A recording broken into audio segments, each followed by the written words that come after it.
Hello, my name is Rocket, and I am a resident of Hartford, Vermont. I am also a select board member of Hartford, Vermont, and I am being explicitly clear that I am speaking as myself, the resident, and not in my capacity as a select board member. It has come to my attention that a lot of people have heard that I was referred to by a racial slur on voting day at the polls. And I want to address that, and I want to tell you the story because I think it's actually a very sweet story. Voting day. I'm at the polls, I'm at the high school, I'm lined up with the candidates, I'm shaking hands and saying hello to everyone, and a man walks by and he's wearing a Korean War veteran hat. In order to understand the story that I'm about to tell you, I need to tell you a little bit about the Korean War because it's a military conflict, it's a war, really, that isn't talked a lot about in American history, but almost 2 million Americans served in active combat overseas in the Korean Peninsula, and over 30,000 of them died in combat. So that's very important. I think we should remember and honor that.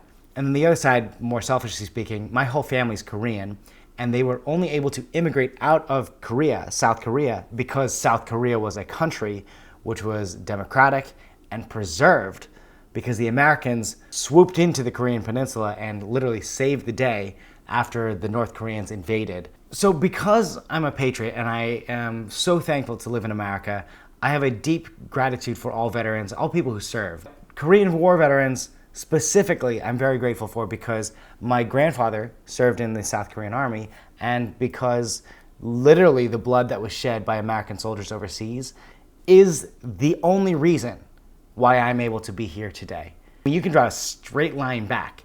So that, to me, just acknowledging that history, what it cost for me to be able to live the life that I get to live today, I think the least that I can do is just be grateful for it and honor it. So back to the story. Here comes this man. He's got his cane, he's got his Korean War veteran hat, he's got his slick of silver hair. And I go up to him and I said, hey, did you serve in the Korean War? He said, yes, I did. I said, well, thank you. And we had this lovely chat. I don't want to go into too much detail of our conversation because I'm sure a lot of you know him, but he was so proud to be the age that he is. And he was proud that he had gotten there on his own 2 feet. For him to still have that civic pride, that sense of patriotism, to want to come to the polls and vote was cool. It was honestly, it was pretty inspiring. And then on top of that, you get the whole Korean War vet thing. So that was awesome. After he votes, we're all outside. There's a small group of us, and we're just shooting the breeze. It's probably 30, 45 minutes, and it's just lighthearted, and it's fun. We're telling stories about our lives. He does 2 things. The first thing, he grabs my cowboy hat, this beautiful cowboy hat, right? He grabs it off my head and like tinkers around with it and gives it to someone else. But he's like my grandfather's age. My grandfather's since passed, but that's that generation. And I just said, it's all right. He gave my hat back. He was being playful. I mean, unless I'm completely stupid and I was misreading it, everything I felt from him was that he was kind, that he was happy to be there, that we were having this wonderful chat, and he was just being playful. And he adjusted my sunglasses a little bit. And he said something like, oh, you could wiggle these yourself because you don't even use your hands because you're a slant eye. And it was clear that it was a joke. And that's when he said the word slant eye, right? It wasn't a funny joke. I mean, I don't know what generation of people would think that was a funny joke. Not because it's offensive. It's just like, don't get why. I don't get the mechanics of it. I don't think it's that funny. But I also will say that I was not offended. Let me speak for myself and say, I just turned 30, and as I age, I find that time becomes more and more precious.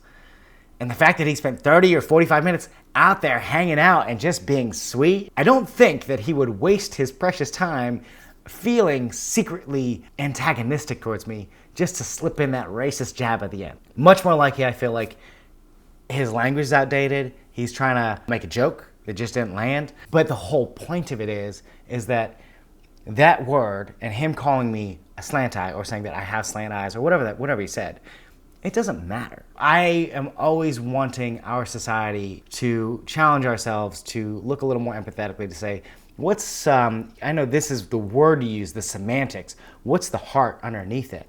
What is the context in which this person grew up and understands life in the world? And then what is the context in which this person is now trying to use their language and their frame of speaking?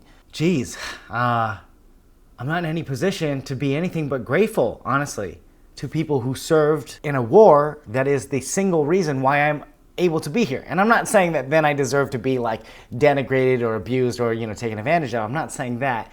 But just that leniency. And I'm not going to say that just because I say Oriental that you should just go around willy-nilly slinging the word Oriental around at other Orientals, even though I think it's fine. I just want to speak my voice clearly, and I want other people to know that if you say something to me or around me or within earshot, whatever, I would rather you err on the side of good-heartedness and humor at the risk of messing up a little bit.